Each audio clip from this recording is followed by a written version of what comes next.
ठीक है, तो लास्ट क्लास में हमने देखा था कि एटॉमिक स्पेक्ट्रा को अपन एक्सप्लेन कर रहे थे, राइट। एटॉमिक स्पेक्ट्रा को एक्सप्लेन करने की कोशिश कर रहे थे कि स्पेक्ट्रा होता क्या है। तो दो टाइप के स्पेक्ट्रम अपन देख रहे थे, एक होता है एमिशन और दूसरा होता है एब्जॉर्प्शन। अभी एब्जॉर्प्शन हमने नहीं पढ़ा है, एमिशन ही पढ़ रहे थे। एमिशन में भी दो टाइप का देखे थे, depending upon the source of light कैसा है। अगर सोर्स ऑफ लाइट व्हाइट है तो will get a 7 bands of colour, वो सब एक दूसरे के ऊपर ओवरलैप होंगे, तो it will be like continuous band मिल रहा है, तो इसलिए उसका नाम क्या दिया था हमने, कंटिन्यूअस स्पेक्ट्रा।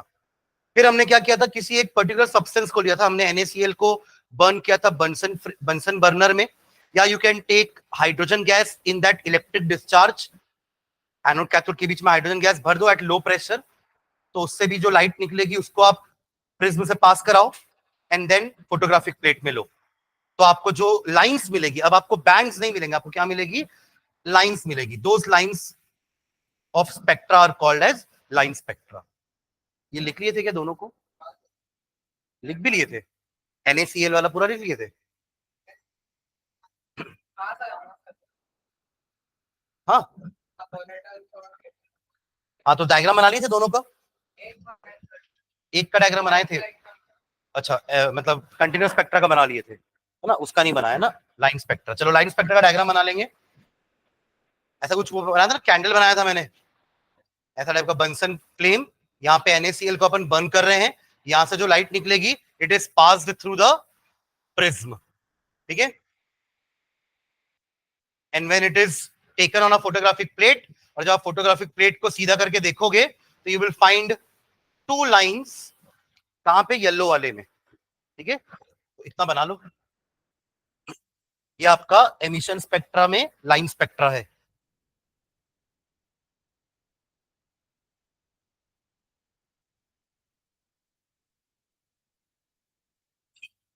लिखना हुआ था इसका, हाँ। हम्म,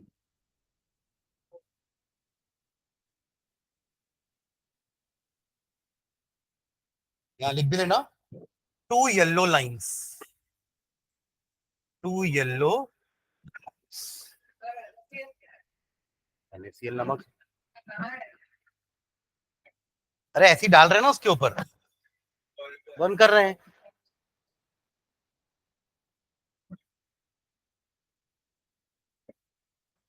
ठीक है, चलिए बड़े आगे नेक्स्ट लिखे, एब्जॉर्प्शन स्पेक्ट्रा।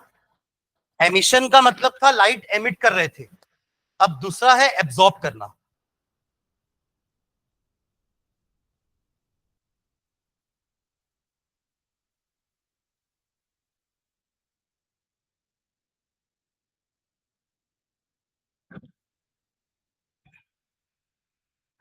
हाँ चलिए लिखिए सेकेंड टाइप का, एब्जॉर्प्शन स्पेक्ट्रा।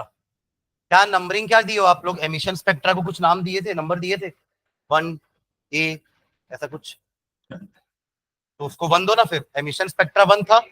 हाँ, एमिशन स्पेक्ट्रा 1 था, उसके अंदर A और B कंटिन्यूअस एंड लाइन, अरे फॉलो कर रहे हो, होते दो ही टाइप के स्पेक्ट्रम है, sorry, emission and absorption. Emission के अंदर दो टाइप के हैं depending upon the light source, white के लिए कंटिन्यूअस और अदर देन व्हाइट लाइट के लिए लाइन स्पेक्ट्रम, क्योंकि वहां पे आपको सिर्फ लाइंस मिलेगी, बैंड सिर्फ और सिर्फ व्हाइट लाइट के लिए मिलेगी, क्योंकि व्हाइट के अंदर सारे कंपोनेंट्स है ना, बाकी आप हर चीज को बंद करोगे तो आपको सारे कंपोनेंट्स नहीं मिलने वाले। Am I clear? ठीक है, तो बाकियों के लिए आपको क्या मिलने वाला है, लाइंस, अलग अलग रीजन पे आपको लाइंस मिलेंगी। Am I clear? ठीक है, अब सेकेंड टाइप का स्पेक्ट्रा होता है एब्जॉर्प्शन स्पेक्ट्रा। ठीक है, तो हेड डालेंगे एब्जॉर्प्शन स्पेक्ट्रा, हाइफन डाल के लिखेंगे इसमें, when white light from any source, when white light from any source, when white light from any source is first passed through the solution, when white light from any source, it may be sun, it may be tube light, it may be candle, white light from any source is first passed through the solution, or vapors of a chemical substance, or vapors of a chemical substance, and then analyzed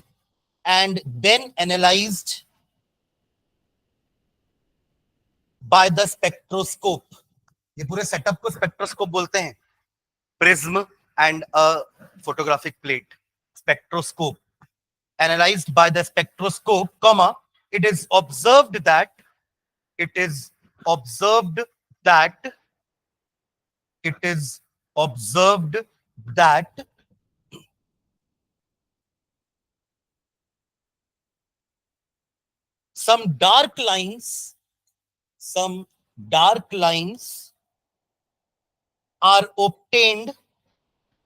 some dark lines are obtained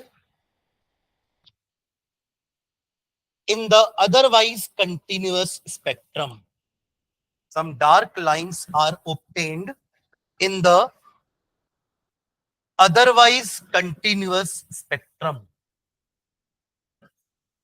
In the otherwise continuous spectrum. Full stop. These dark lines are supposed to result. These dark lines are supposed to result from the fact that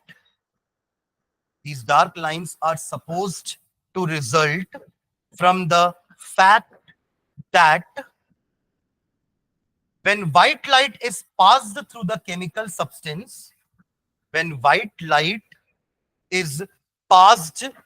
through a chemical substance, radiations of certain wavelengths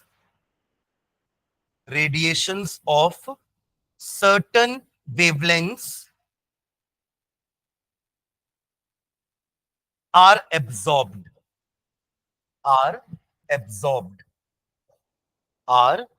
absorbed depending upon the nature of the element.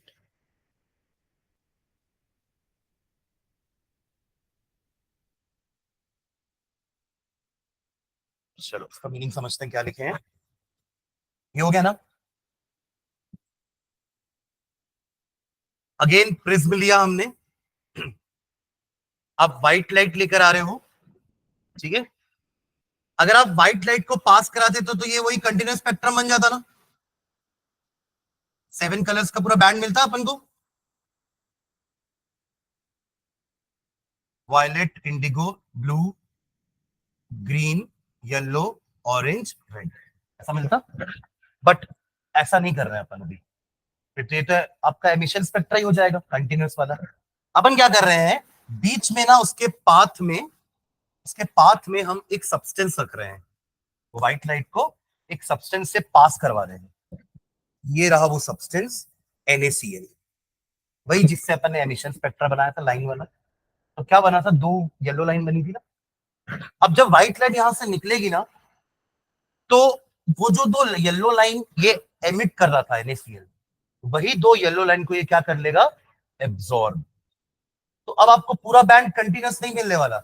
2 बीच में आपको dark line मिलेगी. वो वही 2 dark line होगी जो ये खा गया. तो वो उस जगह का आपको लाइन खाली मिलेगा. मतलब ये पूरा वायलेट पूरा रहेगा, इंडिगो, ब्लू, ग्रीन, येलो में आपको यहां पर 2 ब्लैक लाइंस मिलेगी, येलो लाइंस नहीं मिलेगी. इमेजिन कर पा रहे हो स्पेक्ट्रम कैसा दिखेगा. पूरा कंटिन्यूस रहेगा, बस येलो में 2 डार्क लाइन.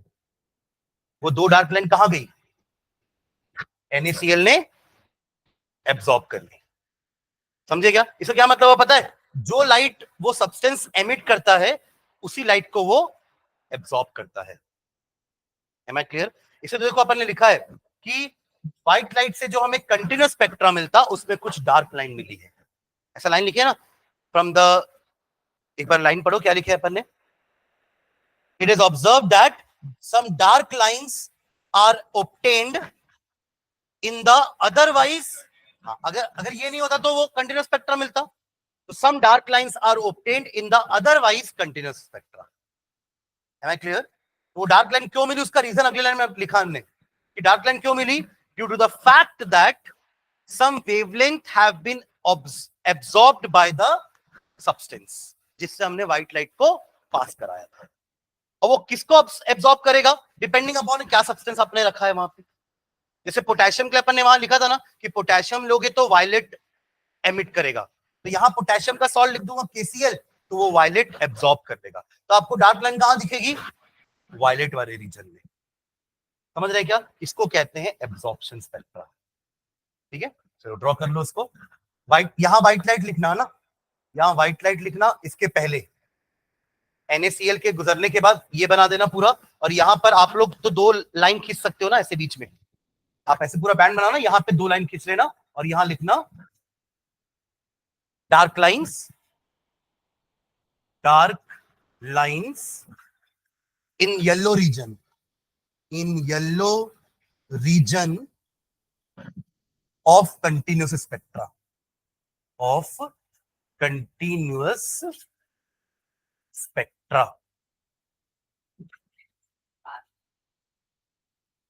बीच में NaCl का वेपर्स है, लाइट को पास करा दिए। सॉल्यूशन से भी करा सकते हैं, अरे आपके पास पानी में घोलो ना NaCl को, बन गया वो NaCl का सॉल्यूशन। अब उसमें नमक होगा ना, आप पास करो लाइट को, व्हाइट लाइट को, और फिर उस लाइट को प्रिज्म में पास कराओ, आपको इसी टाइप का बैंड दिखेगा। हाँ, कुछ भी ले सकते हैं अपन, लिखे ना कि कौन सा लाइट एब्जॉर्ब होगा, वो किस पे डिपेंड कर रहा है, हमने मटेरियल क्या लिया है। हाँ, वायलेट में डार्क लाइन बनेगी। और हाइड्रोजन होता तो बहुत सारी लाइंस बनती, जैसे अपन ने देखा ना हाइड्रोजन स्पेक्ट्रा में बहुत सारी लाइंस आ रही हैं, तो जगह जगह पे आपको डार्क लाइंस मिलती। ठीक है, यानी आप ये समझो कि आपको पहले उसका एमिशन स्पेक्ट्रा बना के देख लो, तो वहीं वहीं आपको डार्क लाइन मिल जाएगी। क्लियर है? चलो अब हाइड्रोजन का स्पेक्ट्रा समझते हैं ना। आप समझ में आ गया ना एमिशन स्पेक्ट्रा और एब्जॉर्प्शन स्पेक्ट्रा क्या होता है। अब अपन स्पेशली हाइड्रोजन का एमिशन स्पेक्ट्रा पढ़ेंगे कि जब आपने हाइड्रोजन को बर्न किया था या हाइड्रोजन को इलेक्ट्रिक डिस्चार्ज दिया था उस ट्यूब के अंदर, तो जो लाइट एमिट कराए, प्रिज्म भेजे, तो कितनी सारी लाइंस क्यों आई। यहाँ वो 5 साइंटिस्ट आएंगे जो मैंने आपको परसों थोड़ा बहुत हिंट दिया था ना, लाइमन, बाल्मर, पाशन, ब्रैकेट, ट्रीफंड, अलग अलग लोगों ने अलग अलग जगह से उसको खुदाया था। याद आ रहा है, ground state, excited state, back to ground state. तो कौन से स्टेट से ग्राउंड स्टेट में आ रहा है, डिपेंडिंग अपॉन उस हिसाब से वो लाइट को एमिट करेगा। जितना ज्यादा एनर्जी गैप उतनी हाई फ्रीक्वेंसी की लाइट एमिट करेगा, जितना कम एनर्जी गैप उतने कम फ्रीक्वेंसी की लाइट एमिट करेगा। फॉर्मूला तो हमारा यही चल रहा है ना, E is equals to H nu. Energy के हिसाब से फ्रीक्वेंसी मिलती जाएगी हमें, जितनी ज्यादा एनर्जी का गैप उसको कवर करके आना है वापस नीचे, उतनी ज्यादा फ्रीक्वेंसी की लाइट एमिट करते हुए वापस आएगा। Because energy is neither created not lost, तो वो लॉस थोड़ी ना होगी, वो बस एक फॉर्म से दूसरे फॉर्म में, वो किस फॉर्म में कन्वर्ट हो रही है, लाइट एनर्जी के फॉर्म में। तो आपको वो पर्टिकुलर कलर का लाइट दिखेगा, बैंड दिखेगा आपको। ठीक है, तो हेड डालना emission spectrum of hydrogen, emission spectrum of hydrogen,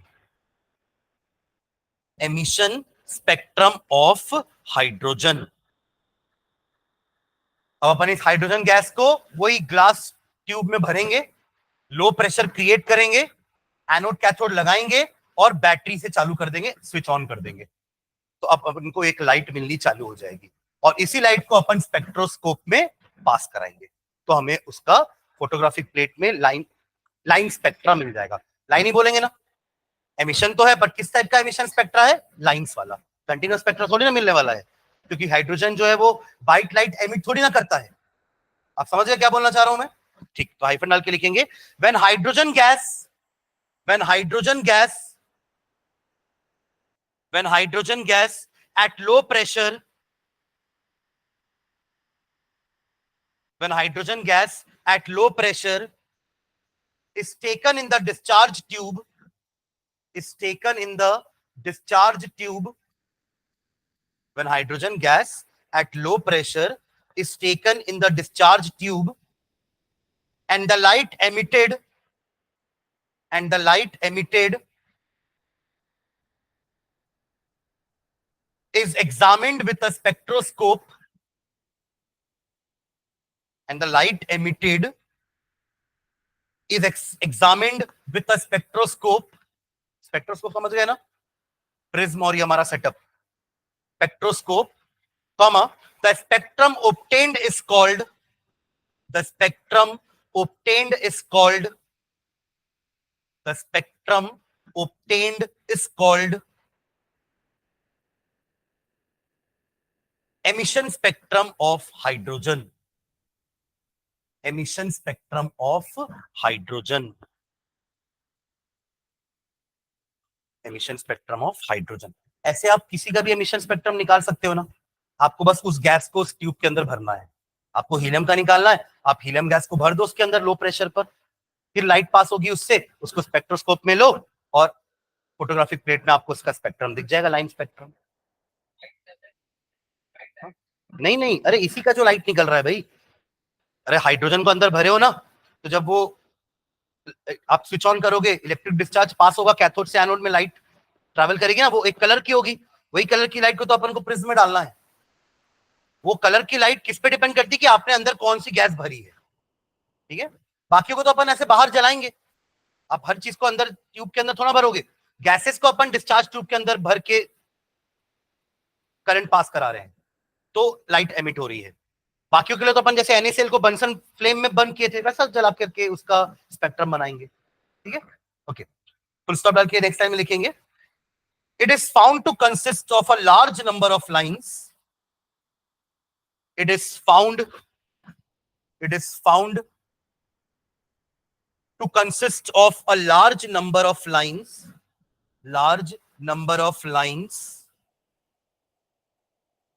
which are grouped into different series, which are grouped into different series, which are grouped into different series named after the discoverers, named after the discoverers,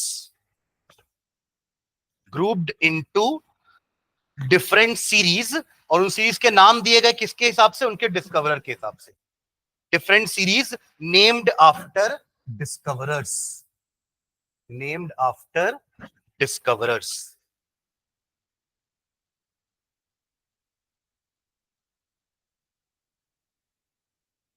ठीक है, ये बना लो diagram.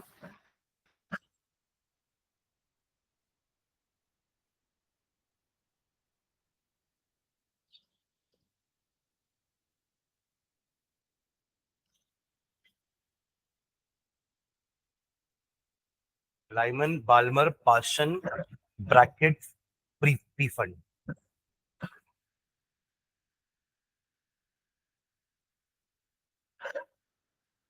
और नीचे मैं इनका reason लिख रहा हूं कि ये इलेक्ट्रोमैग्नेटिक स्पेक्ट्रम के किन रीजन पे लाई करता है, अल्ट्रावायलेट पे, विजिबल पे, IR पे, है ना। तो लाइमन जो है it lies in ultraviolet region, मतलब वो उस टाइप के वेवलेंथ एमिट करता है जो अल्ट्रावायलेट रीजन के वेवलेंथ होंगे। Palmer is visible region, Palmer is visible region, और ये सारे इंफ्रारेड रीजन के होते हैं, IR, इंफ्रारेड रीजन।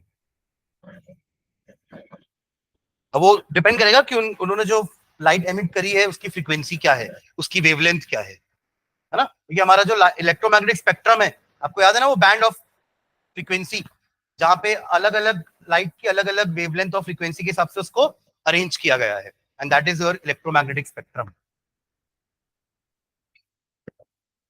PFUND। हाँ,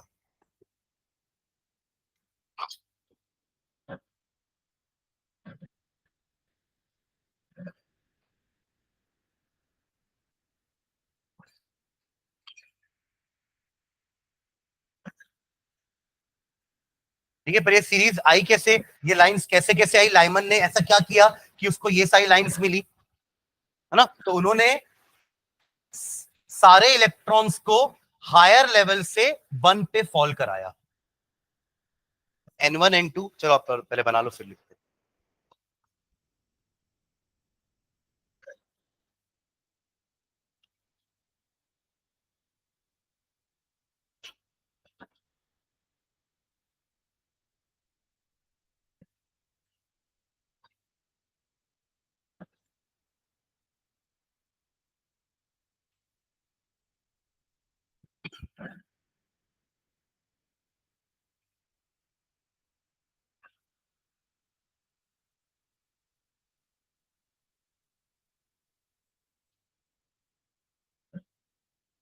हुआ? देखो लाइमन की सीरीज कैसे बनी थी, ये था ground state n is equals to 1 hydrogen के लिए, वही तो ग्राउंड स्टेट होता हाइड्रोजन के लिए। अब इसके ऊपर के जितने भी ऑर्बिट्स हैं उनकी एनर्जी फर्स्ट ऑर्बिट से ज्यादा थी। जैसे जैसे आप दूर जाते जाते हो एनर्जी क्या होती जाएगी, बढ़ती जाएगी, राइट। ये समझ लो n is equals to infinity last. तो अगर इलेक्ट्रॉन जंप करके 1 से 2 पे गया तो वापस आएगा तो वो एक लाइट एमिट करते हुए आएगा। 1 से 3 पे जाके वापस आएगा तो भी एक लाइट एमिट करते हुए आएगा, थोड़ी ज्यादा फ्रीक्वेंसी की लाइट होगी वो। ऐसी 4 से 1, 5 से 1, इंफिनिटी से 1। यानी कि अपन यहाँ पे दो वैल्यू ले रहे हैं, एक n1 ले रहे हैं, n1 is the ground state जहां पे वैल्यू 1 है n1 की, और n2 की वैल्यू 2 से लेकर के इंफिनिटी तक जाते जाएगी, और इनसे जो लाइंस बनेगी वो कहलाएगी लाइमन सीरीज। समझ रहे हैं? अब बाल्मर ने n1 को 2 पकड़ लिया, बाल्मर ने n1 को क्या पकड़ा, 2, और n2 को 3 से लेके इंफिनिटी। पाशन ने n1 को 3 पकड़ा और n2 की वैल्यू 4 से लेके इंफिनिटी। समझ रहे क्या बोल रहा हूं मैं? ब्रैकेट ने n1 को 4 पकड़ा, n2 की वैल्यू 5 से इंफिनिटी तक, और पीफर ने n1 को 5 पकड़ा और n2 की वैल्यू 6 से लेके इंफिनिटी। ऐसे करके उन्होंने अपनी अपनी सीरीज बना दी n1 n2 की वैल्यू लेकर के। n1 क्या है, lower state, lower energy state, और n2 क्या है, हायर एनर्जी स्टेट। और हायर से लोअर में आएंगे तभी लाइट एमिट करके जाएंगे। इनफैक्ट लोअर से हायर जाने में तो एनर्जी देनी पड़ेगी, कैसे अपने आप चला जाएगा इलेक्ट्रॉन जंप करके, तो आपको वो लाइट देना पड़ेगा ना, तब तो वो लाइट से एनर्जी एब्जॉर्ब करके वो जंप करके ऊपर जाएगा। समझ रहे? पर जब वापस आएगा ना तो वो अपने हायर से लोअर में आ रहा है, तो इन दैट केस वो एक्स्ट्रा एनर्जी एमिट करते हुए आएगा, और वही उसकी लाइन है, एमिशन लाइन। ठीक है? तो नीचे एक साइंटिस्ट थे रिडबर्ग नाम के, उन्होंने एक फॉर्मूला दे दिया था इन सबकी फ्रीक्वेंसी निकालने का, कि अगर आप सबकी फ्रीक्वेंसी या सबकी वेवलेंथ निकालना चाह रहे हो कि लाइमन सीरीज की जो लाइंस हैं उसकी वेवलेंथ क्या है, उसकी फ्रीक्वेंसी क्या है, तो एक फॉर्मूले से निकाल सकते हो। उसी तो पता चलेगा कि अल्ट्रावायलेट में आया। समझे क्या? क्योंकि उसकी रेंज, जो वेवलेंथ की रेंज आएगी वो अल्ट्रावायलेट रेंज में होगी। अगर विजिबल रेंज वाली में होगी वही 450 से 750 वाली, तो विजिबल रेंज में आ जाएगा उसका नाम। है उस विजिबल के अंदर भी तो अलग अलग लाइट होती है ना, ग्रीन का अलग है, 514 ग्रीन का था अपना उस दिन देखे थे अपन, राइट। तो चलो लिखेंगे रिडबर्ग फॉर्मूला, लिखो नीचे लिखो रिडबर्ग फॉर्मूला, RYDBERG। हाँ यही तो है हेडिंग। अभी ये डायग्राम बना दिया ना बस, अब रिडबर्ग फॉर्मूला से वो सारे लाइमन ये सबका n1 n2 का वैल्यू लिख लेंगे। रिडबर्ग फॉर्मूला इसमें लिखना,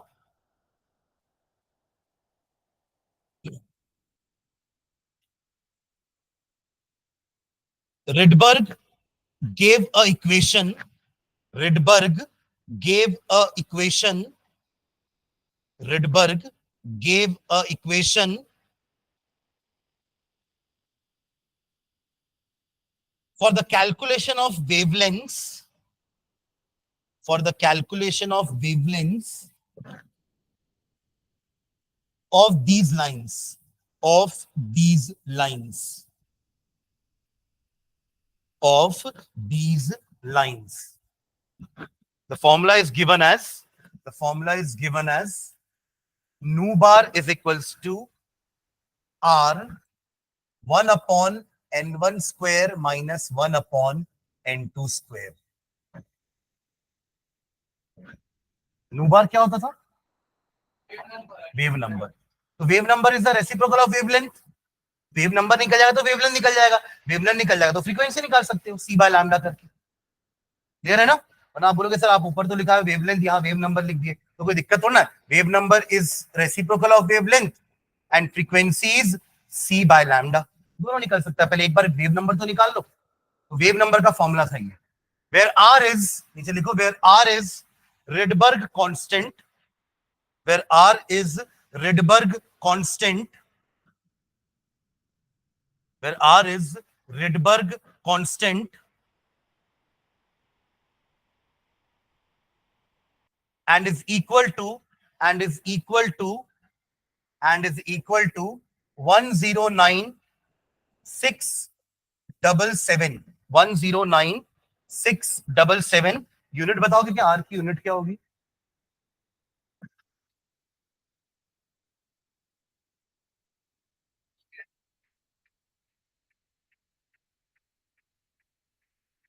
पर सेकंड में तो हर्ट्ज बोलते हैं, फिर क्या मतलब? तो गलत है ना वो। कैसे आप पर सेकंड कैसे सोच रही बताओ मुझे? पर मीटर होगा ना यार, कैसे कर रहे हो? ये नू थोड़ी ना, ये नू बार है। नू बार का यूनिट क्या था? पर सेंटीमीटर या पर मीटर। अरे नू बार क्या होता है? वेव नंबर, कि एक सेंटीमीटर में कितनी वेव है, एक मीटर में कितनी वेव है। वो फ्रीक्वेंसी थोड़ी ना कि आप उसको पर सेकंड बोल दिए। अरे हाँ या ना? आपको ये तो पता था कि इसका कोई यूनिट नहीं होगा, वो तो नंबर है बस। एंड अगर आपका इलेक्ट्रॉन 2 से 1 में जंप करता है, अगर आपका इलेक्ट्रॉन 2 से 1 रिटर्न आ रहा है, तो N2 का वैल्यू 2, N1 का वैल्यू 1। ये तो जस्ट नंबर्स है। तो this factor has got no unit. Unit किसकी है? इसकी है। वो किसके बराबर होगी? नू बार के बराबर। तो नू बार का यूनिट पर सेंटीमीटर होगा, तो उसका यूनिट भी क्या होगा?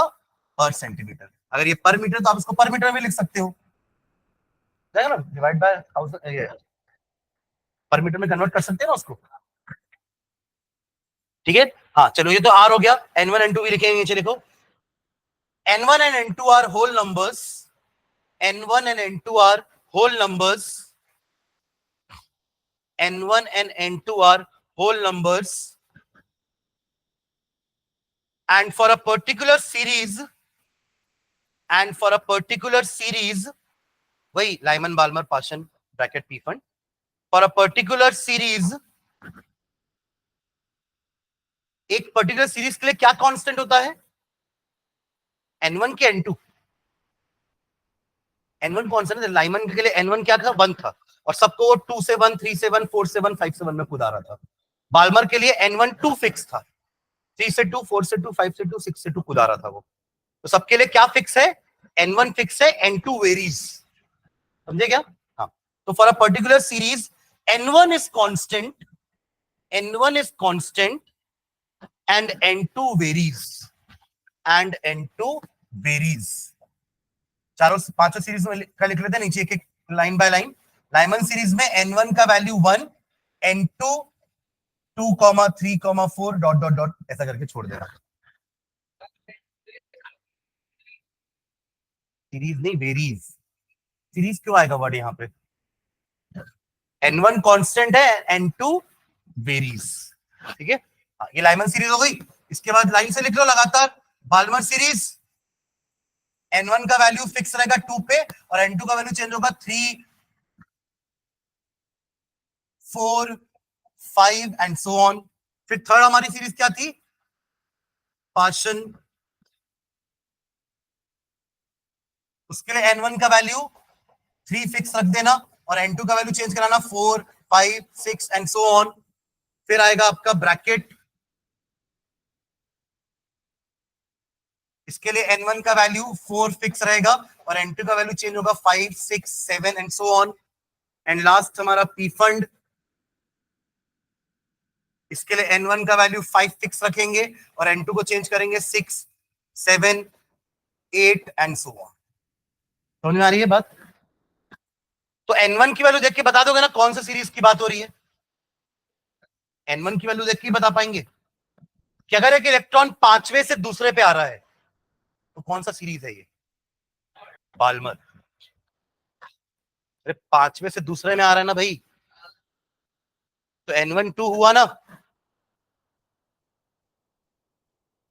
क्या तो बता दोगे? समझ गए क्या? फिर कुछ पूछू क्या? कोई इलेक्ट्रॉन अगर छठवें से तीसरे में आ रहा है, तो पार्शियल सीरीज। तो N1 की वैल्यू देखकर ही बता पाएंगे। N2 हमेशा हायर होगा, हायर से लोअर में आएगा तब तो एनर्जी एमिट करेगा ना। अरे हाँ ना?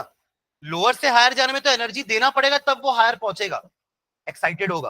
और जब वो वापस आना है उसको अपने वापस से ग्राउंड स्टेट में, तो उसको एनर्जी कम चाहिए वहां पे, तो बची कुछ एनर्जी का क्या करेगा वो, उसी के एनर्जी के हिसाब से तो लाइट एमिट करके नीचे आएगा। ठीक है,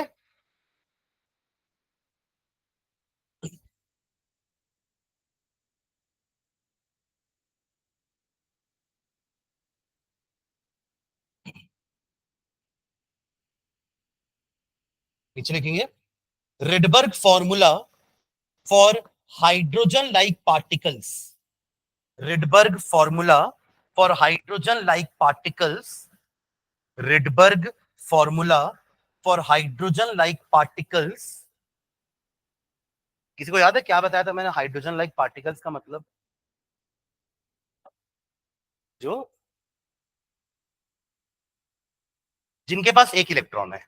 तो आप बोलोगे सर हाइड्रोजन के पास ही है, बट मैंने आपको बताया था ना कि अगर आप हीलियम में से एक इलेक्ट्रॉन रिमूव कर दोगे तो हीलियम आयन के पास भी एक इलेक्ट्रॉन है, तो ये भी हाइड्रोजन लाइक स्पीशीज हो गया। तो एनी एटम आयन या species having one electron is hydrogen like particle. Lithium को बना सकते हो हाइड्रोजन लाइक पार्टिकल, 2+, एक इलेक्ट्रॉन है उसके पास। अरे लिथियम के पास ऐसे 3 इलेक्ट्रॉन होते हैं, बट जब एलाइड 2+ बोल रहा हूं मतलब 2 इलेक्ट्रॉन तो लॉस हो गया ना, तो कितना बचा?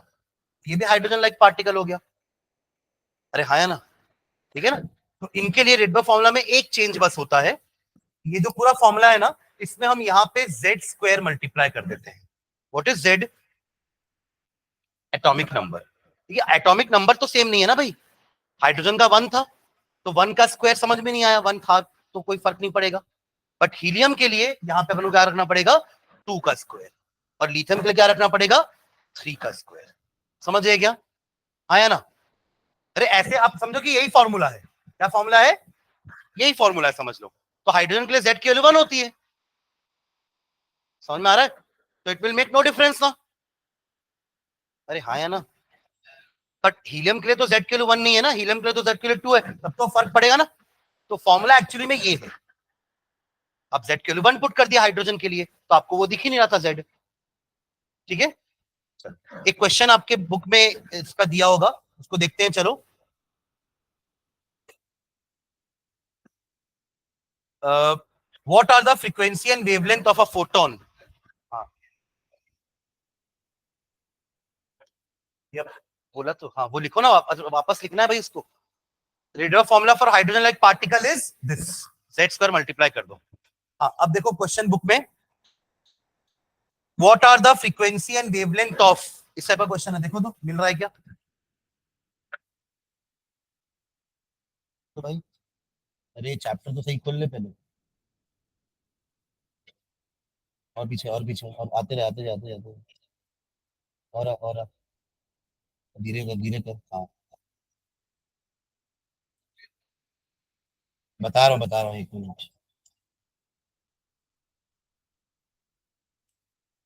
पेज नंबर,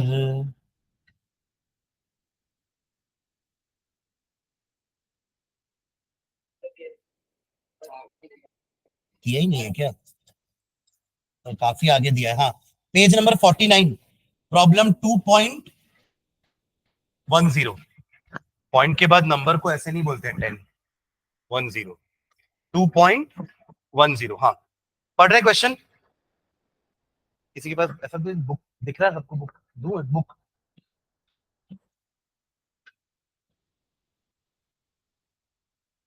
किसी के पास? हाँ चलो पढ़ो, क्वेश्चन क्या है? What are the frequency and wavelength of a photon emitted, photon मतलब लाइट, समझ रहे क्या? फोटोन मतलब light, emitted during a transition from n is equals to 5 state to n is equals to 2 state. कौन सा series है ये? Palmer. अभी तो मैंने आपसे पूछा ना 5 से 2 में आएगा, तो पाल्मर सीरीज है ये, इन द हाइड्रोजन एटम।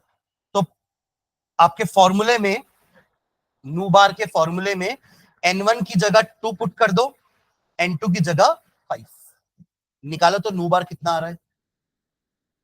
नू बार, आर का वैल्यू तो आपको पता है, 1,09,677, तो नू बार आ जाएगा।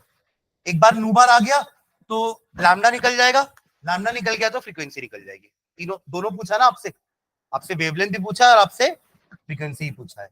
और एक और पार्ट है इस क्वेश्चन का, in which region of the electromagnetic spectrum will this radiation lie. तो बाल्मर है तो बिना सोचे समझे क्या बोल देना है, visible, visible region. Visible region मतलब अपना वही विबग्योर वाला, उसको विजिबल बोलते हैं, क्योंकि वही तो हमको दिखता है, इसलिए नाम उसका विजिबल है। याद है जैसे अपन वो ऑडिबल रेंज बोलते थे ना, 20 हर्ट्ज से लेकर के 20 किलो हर्ट्ज,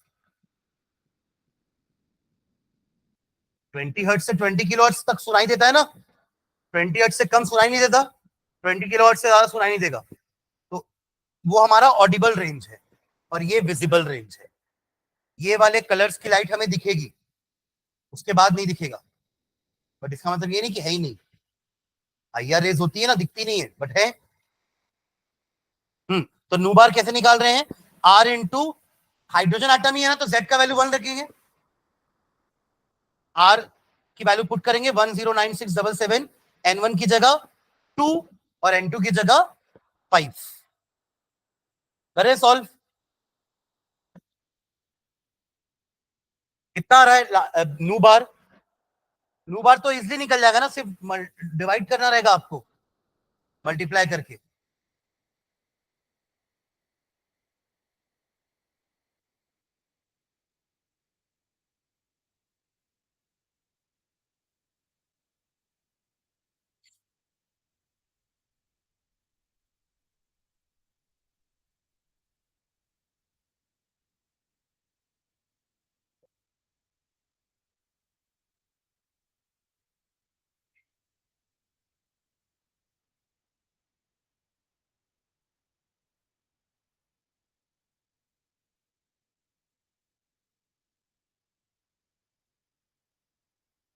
माइनस क्यों है भाई, N1 square minus N2 square होता है, N2 square minus N1 square नहीं होता है।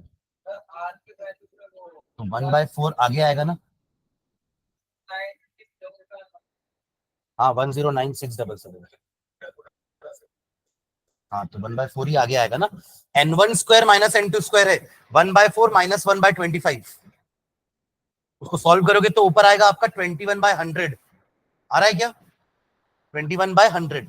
अब वो 1,09,677 को 21 से मल्टीप्लाई करो पहले, और डिवाइड तो आपको 100 से ही करना है, वो तो इजी है। तो बस वो 21 का कैलकुलेशन ही थोड़ा सा आपको लगेगा मेहनत वाला काम।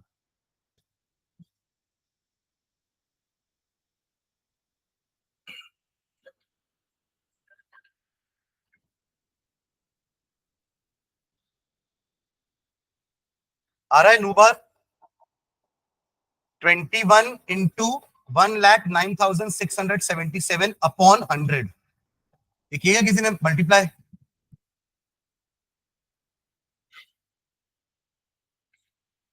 2303217, इतना ही आया ना, डिवाइडेड बाय 100, तो 23032.2 पर सेंटीमीटर।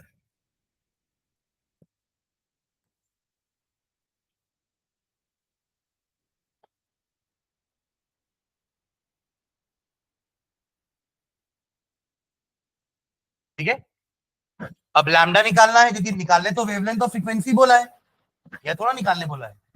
तो लैम्डा इज इक्वल्स टू 1/ν बार। अब थोड़ा कैलकुलेशन बढ़ेगा है ना,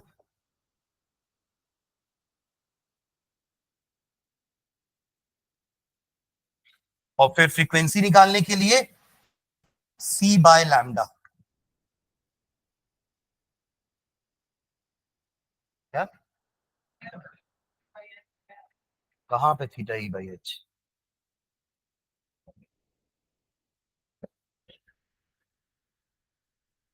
क्या थीटा, थीटा नहीं, उसको डेल्ट बोलते हैं। वही तो है ये।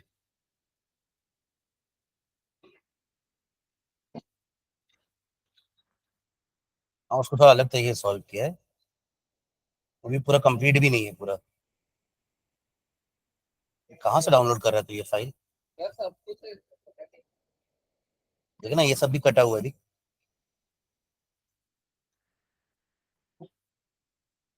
ठीक है, देखो लैम्डा कितना आ रहा है, बुक से देख लो कितना आ रहा है लैम्डा, 434 नैनोमीटर दिख रहा है, लैम्डा इज 434 नैनोमीटर, और फ्रीक्वेंसी आ रही है 6.91 इंटू 10⁻15 पर सेकेंड।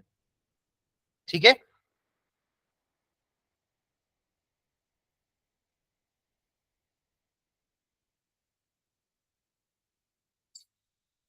और दिया है क्या उसमें, बुक में वही है ना आंसर। अच्छा, वो सॉल्व थोड़ा अलग तरीके से किया, मैं बताऊंगा, ये वाला अभी अपने ये वाला फॉर्मूला नहीं देखा है ना, del E change in energy. आप ऐसा देखो, सुनो इधर, उसने क्या निकाला ना, डेल ई मतलब होता है चेंज इन एनर्जी। जब वो पांचवे में था तो उसकी एनर्जी कुछ और थी, जब वो वन पे आया तो उसकी एनर्जी कुछ और है, यही तो चेंज है ना। और ये चेंज किसके बराबर होना चाहिए, del E should be equal to h c by lambda. अरे E is equal to H nu होता है ना, तो जितने डिफरेंस की वो लाइट एमिट कर रहा है, जितनी एनर्जी की एमिट कर रहा है, उसके हिसाब से अपन फ्रीक्वेंसी निकाल रहे हैं। आप ऐसे समझो, इसको एक एग्जांपल समझो, यहां पे उसकी एनर्जी 100 जूल थी पांचवे पे,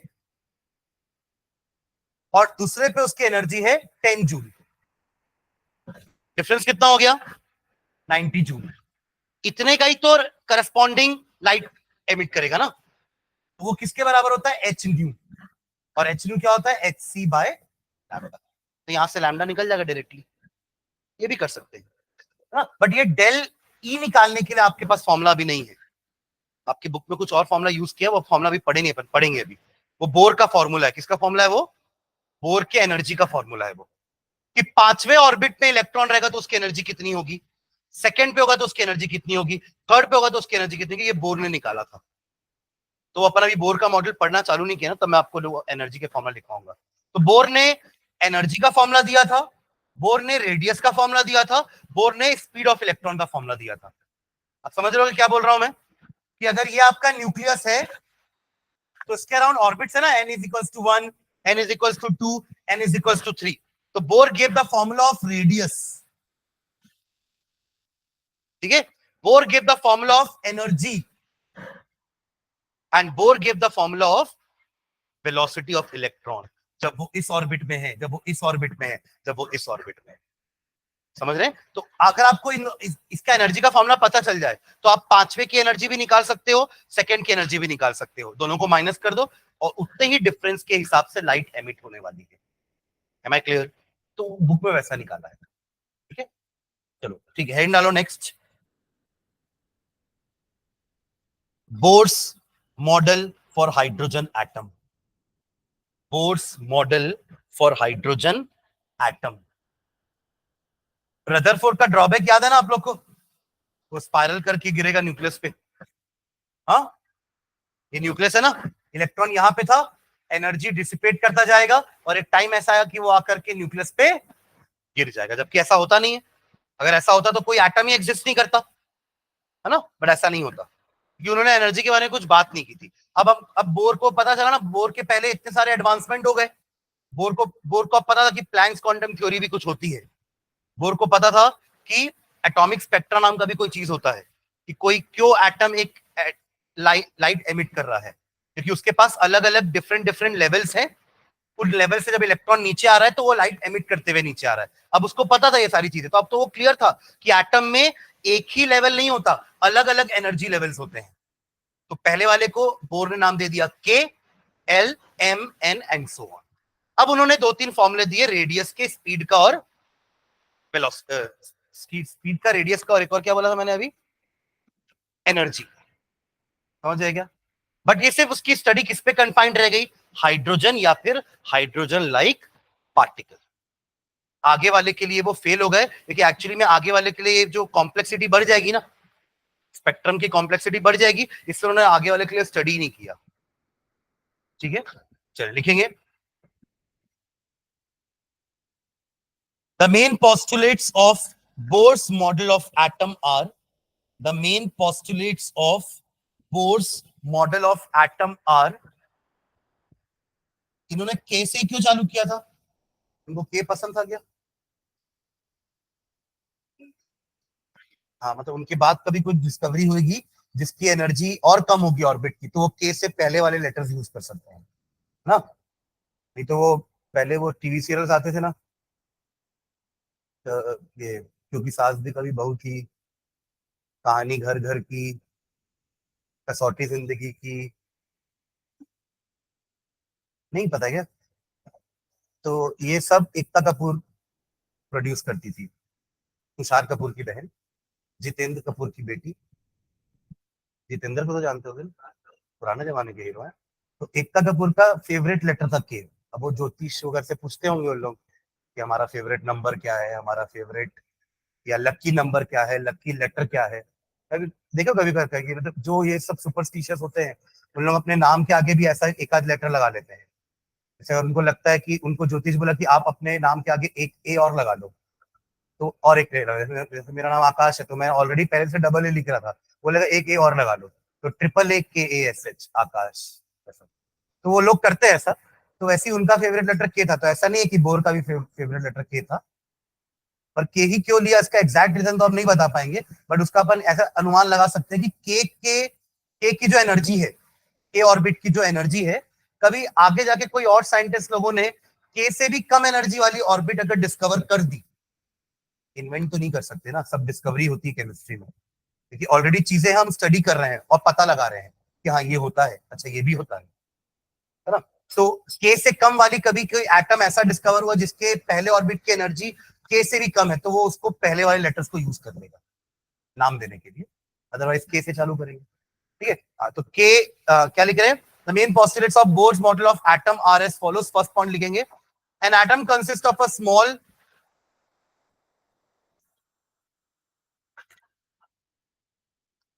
an atom consists of a small comma heavily heavy positively charged nucleus, heavy positively charged nucleus, हाँ छोटा है पर भारी है और पॉजिटिवली चार्ज्ड है। Small comma heavy positively charged nucleus in the centre, in the centre, in the centre, and electrons revolve around it, and electrons revolve around it, and electrons revolve around it in circular orbits, in circular orbits, in circular orbits. Second point, मतलब ये तो atom को plane बोल दिए ना, atom plane होता है, जबकि एटम एक 3D स्ट्रक्चर होता है। ठीक है, circular orbits. Second point, second point,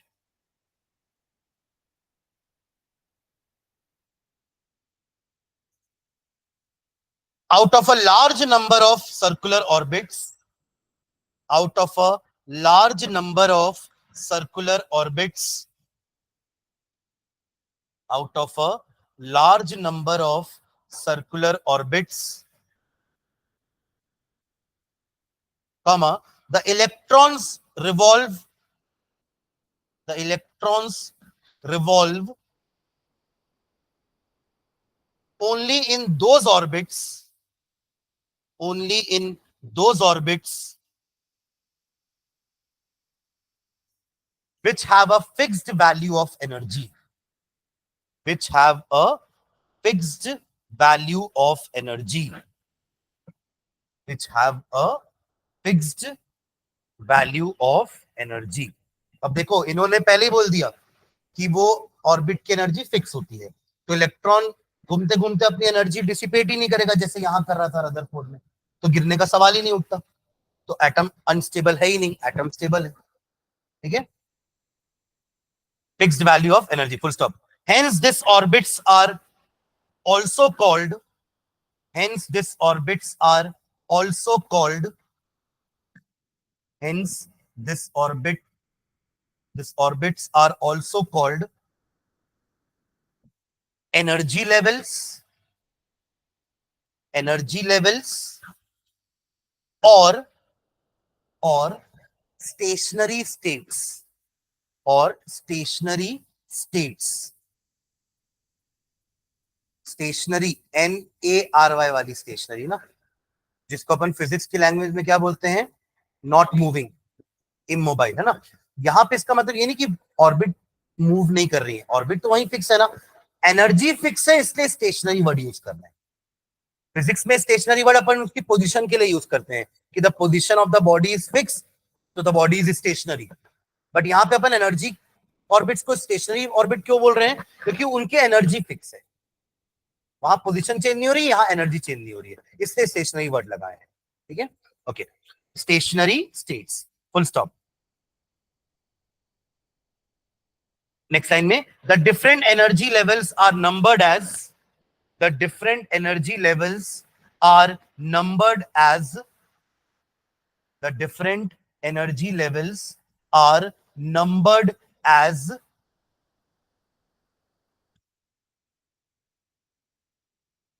1, 2, 3, 4 dot dot करके एक्सेट्रा लिख देना।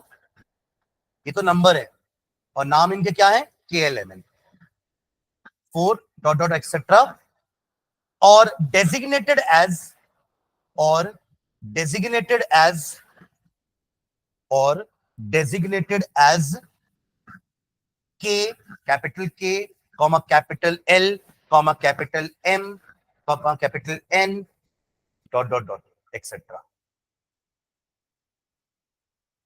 ठीक है, और ये पहला नंबर का शेल का मतलब क्या है, न्यूक्लियस से जो पहला है उसको 1 बोल रहे हैं, बाहर से जो पहला है उसको 1 नहीं बोल रहे ना। नंबरिंग हम कहां से स्टार्ट करते हैं, अंदर से, which is closest to the nucleus, that is K। एक डायग्राम बना लो, तो बीच में पॉजिटिव चार्ज का न्यूक्लियस बना लो और 3-4 ऑर्बिट दिखा दो बना के। ये रहा आपका पॉजिटिव चार्ज न्यूक्लियस, ये आपकी फर्स्ट ऑर्बिट, ये सेकेंड ऑर्बिट, ये थर्ड ऑर्बिट। नाम लिखने के लिए जगह छोड़ा हूं, n इज इक्वल्स टू 2, ये L, n is equals to 1, ये K, n is equals to 3, ये M, and so on. KLMN तक बना दो 3-4।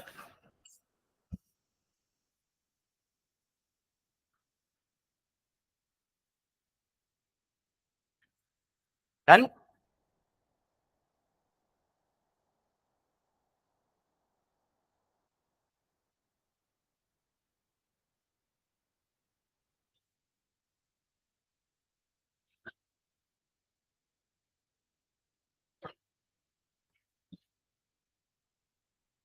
हाँ, नंबर्स हैं उनके। हाँ, first orbit, second orbit, third orbit. First को नाम दिया गया K, सेकंड को नाम दिया गया L, थर्ड को नाम दिया गया K, सॉरी M। हो गया, चलिए नेक्स्ट पॉइंट लिखेंगे, द एनर्जीज ऑफ, अब तीनों फॉर्मूला लिखते हैं, एनर्जी का, रेडियस का और स्पीड का। The energies of different stationery states, the energies of different stationary states, the energies of different stationary states in case of hydrogen atom, in case of hydrogen atom, in case of hydrogen atom is given by the expression, is given by the expression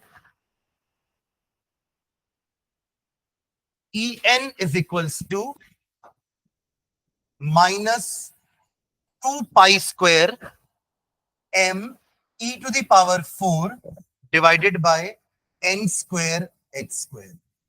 का derivation important नहीं है। हाँ,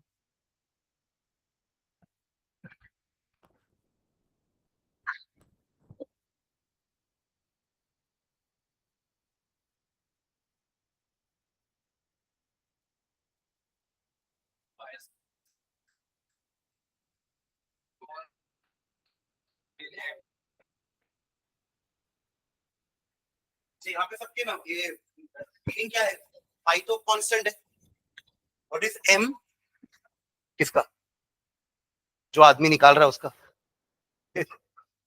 electron का मास, और e क्या है, फिर ये वाला ई क्या है, इलेक्ट्रॉन का चार्ज है भाई वो 1.6 इंटू 10⁻⁻19, ठीक है। एन तो ऑर्बिट का नंबर हो गया, और एच प्लैंकटन नहीं है, प्लैंक्स है बस वो। प्लैंकटन तो वो होता है क्या, वो प्लांट होता है जो पानी में तैरता है और खाना बनाता है अपना, प्लैंकटन, ठीक है क्या। तो लिख लो सबका मीनिंग क्या है, M is mass of electron, E is charge on electron, ये सबकी वैल्यू कांस्टेंट है ना, एम का वैल्यू कांस्टेंट है, ई का वैल्यू कांस्टेंट है, एच का वैल्यू कांस्टेंट है, एन का वैल्यू आप चेंज कर दो, अगर आपको फर्स्ट ऑर्बिट का एनर्जी चाहिए तो पुट कर दो एन का वैल्यू 1, आपको सेकंड ऑर्बिट का एनर्जी चाहिए पुट कर दो एन का value 2 and so on. Charge of electron कितना होता है 1.6 इंटू 10⁻⁻19, और ये होता है 9.1 इंटू 10⁻31 kg, ये कूलम।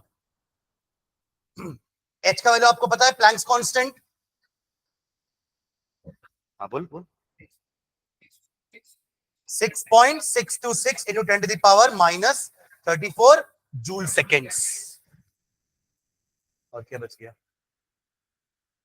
हाँ एन तो ऑर्बिट नंबर लिख लेना, शेल नंबर या ऑर्बिट नंबर, अगर के है तो एन का वैल्यू 1, एल है तो एन का वैल्यू 2 एंड सो ऑन।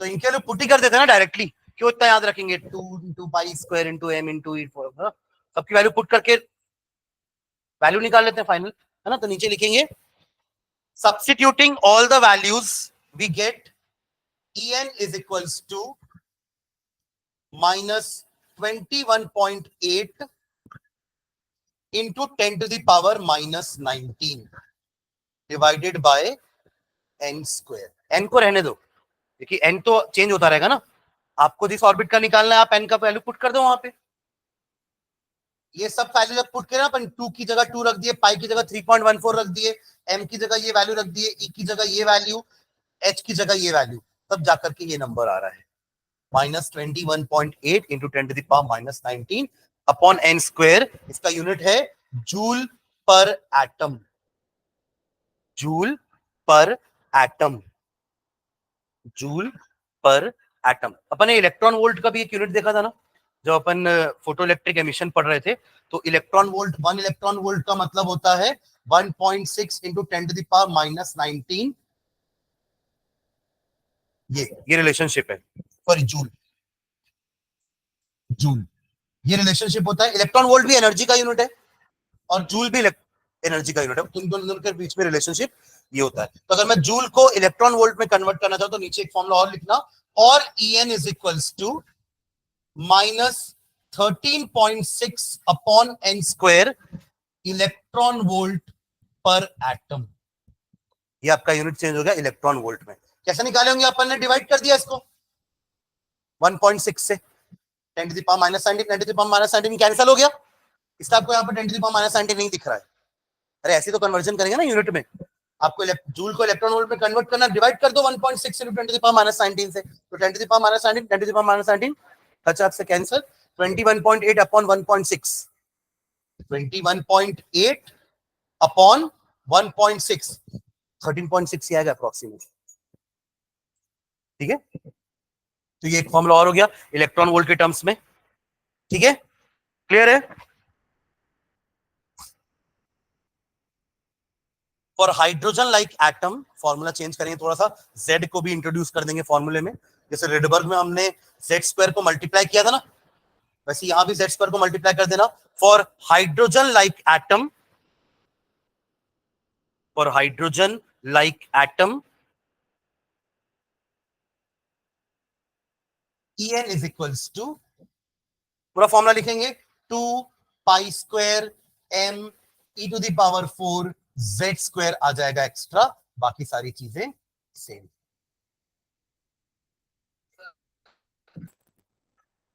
हाँ सब में बस Z स्क्वायर मल्टीप्लाई कर देना, सभी में Z स्क्वायर मल्टीप्लाई कर देना, समझे क्या। हाँ, किसी ने ये नहीं पूछा सर वो एनर्जी को अपन नेगेटिव क्यों ले रहे हैं, हमने माइनस साइन लगाया ना फॉर्मूले में, क्यों लगा भाई माइनस साइन, नहीं ऐसा थोड़ा है, अरे एनर्जी इलेक्ट्रॉन का नहीं है भाई, एनर्जी ऑर्बिट का है। इसका एनर्जी ऑर्बिट का एनर्जी है, इलेक्ट्रॉन का एनर्जी थोड़ी ना है वो।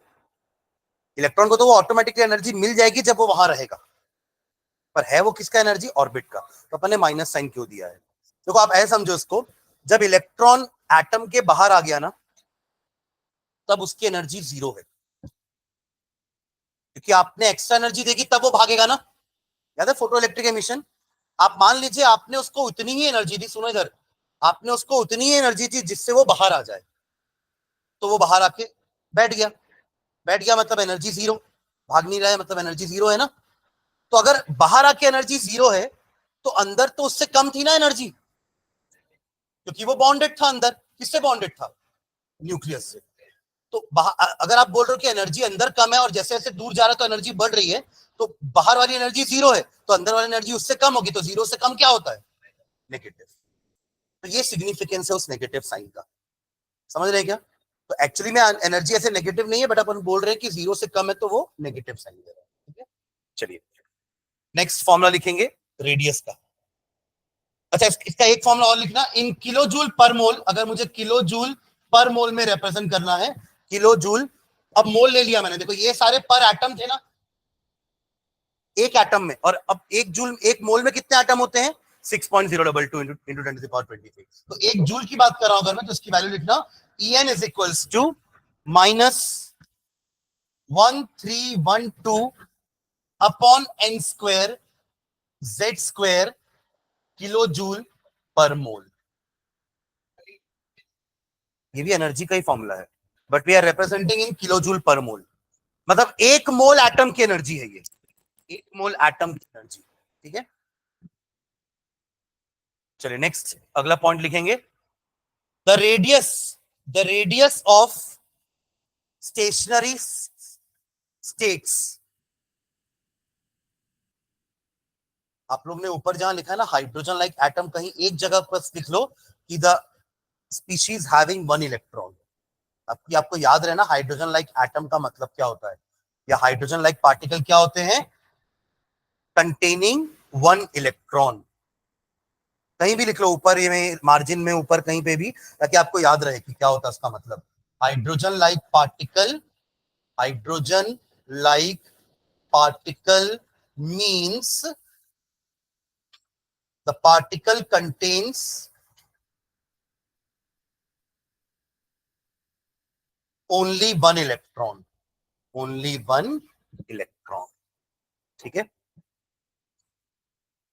एग्जाम्पल के लिए Li2 positive, He1 positive and so on. ठीक है, चलो रेडियस का फॉर्मूला लिखते हैं। क्या लिखे? The radius of stationery states of hydrogen atom, of hydrogen atom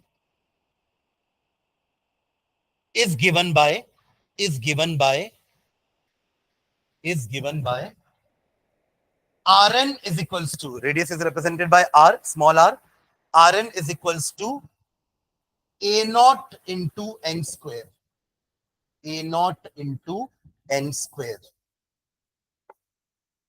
a naught into n square।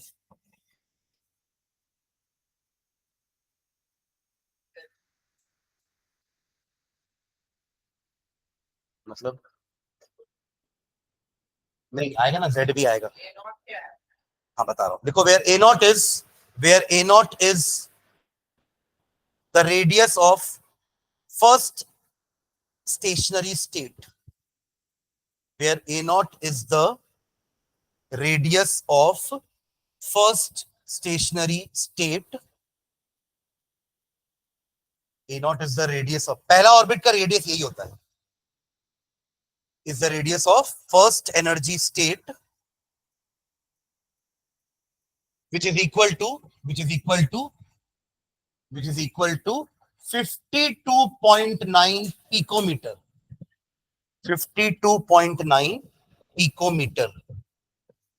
Pico मतलब क्या होता है? 10⁻⁻12।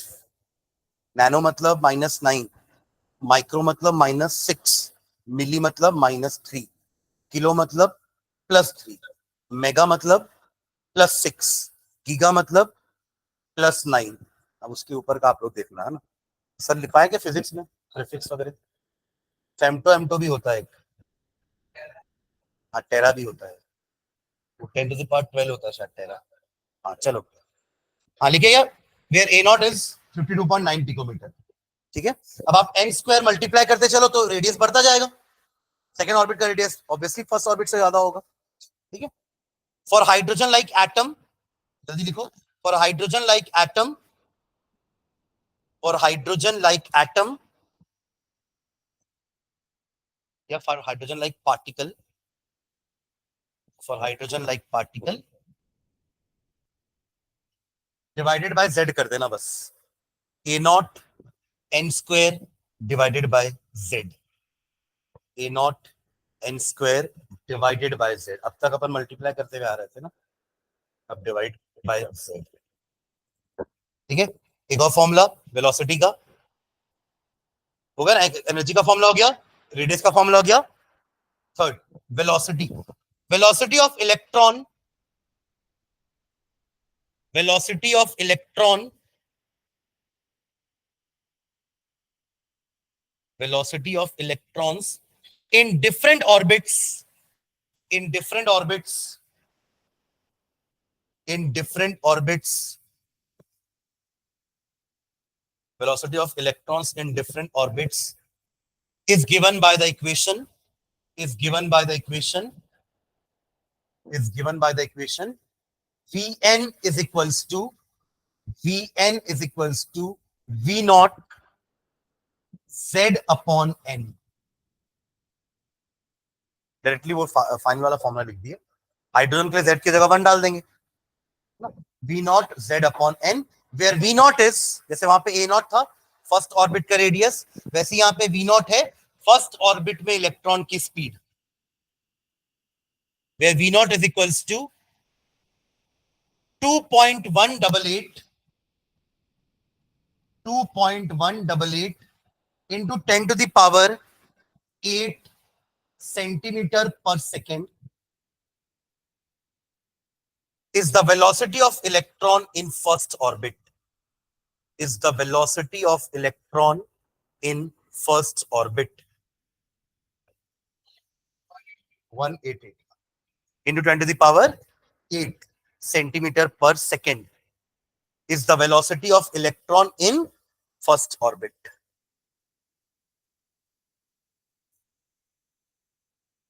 आप डिवाइड कर रहे हो ना तो घटेगी,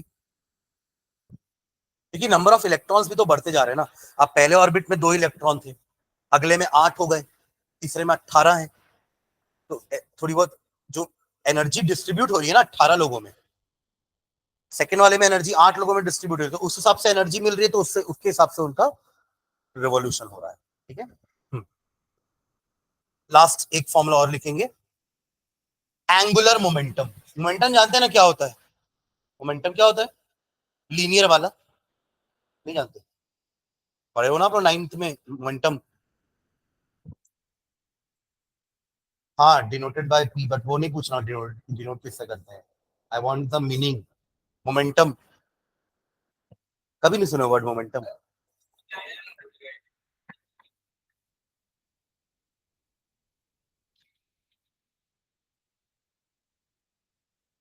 क्रिकेट विकेट नहीं देखते क्या तुम लोग, तो उसमें कभी मोमेंटम वर्ड नहीं सुना आप लोग,